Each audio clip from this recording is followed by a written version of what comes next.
কি মন খারাপ? আর এই পারভেজ ভাই থাকতে তোমাকে মন খারাপ হইতেই পারে না। যদি হাতে কয়েক সেকেন্ড সময় থাকে তাহলে আমি একটা গল্প বলবো, শুনে যেতে পারো। 100% মন ভালো হয়ে যাবে।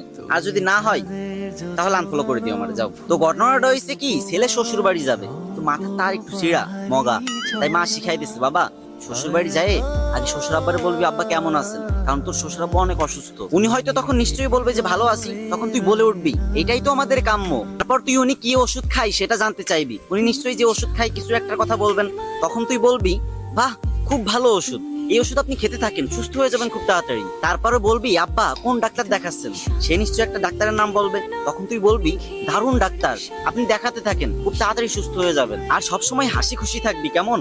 বোকা ছেলে মায়ের কথায় সম্মতি দিয়ে মায়ের সাথে শ্বশুর বাড়ি গেল। এদিকে শ্বশুর মশাই রোগের জ্বালায় বিছনায় শুয়ে ছটফট করতেছেন। ঠিক তখনই জামাই এন্ট্রি নিল, হা হা করে হাসতে হাসতে বলল কেমন আছেন বাবা?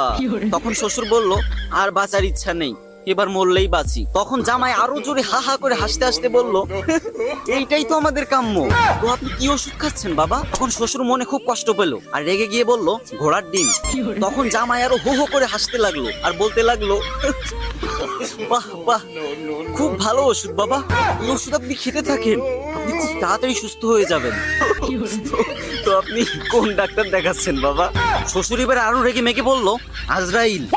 এটা শুনে জামাই হা হা হো হো হি হি করে আসতে লাগলো আর বলতে লাগলো খুব ভালো ডাক্তার, খুব নাম করা ডাক্তার, আপনি দেখাতে থাকেন, আশা করি খুব তাড়াতাড়ি সুস্থ হয়ে যাবেন। বাবা। তো গাইস, কে কে হাসো নাই, মানে হাসি আসে নাই অথবা ভালো লাগে নাই যাদের কাছে, তারা আনফলো করে দিতে পারো, সমস্যা নেই। কিন্তু যাদের ভালো লাগছে অবশ্যই ফলো দিবা কিন্তু, ঠিক আছে? রোদ্দুরের ভিতর দাঁড়া অনেক কষ্ট করে ভিডিওটা বানাইছি।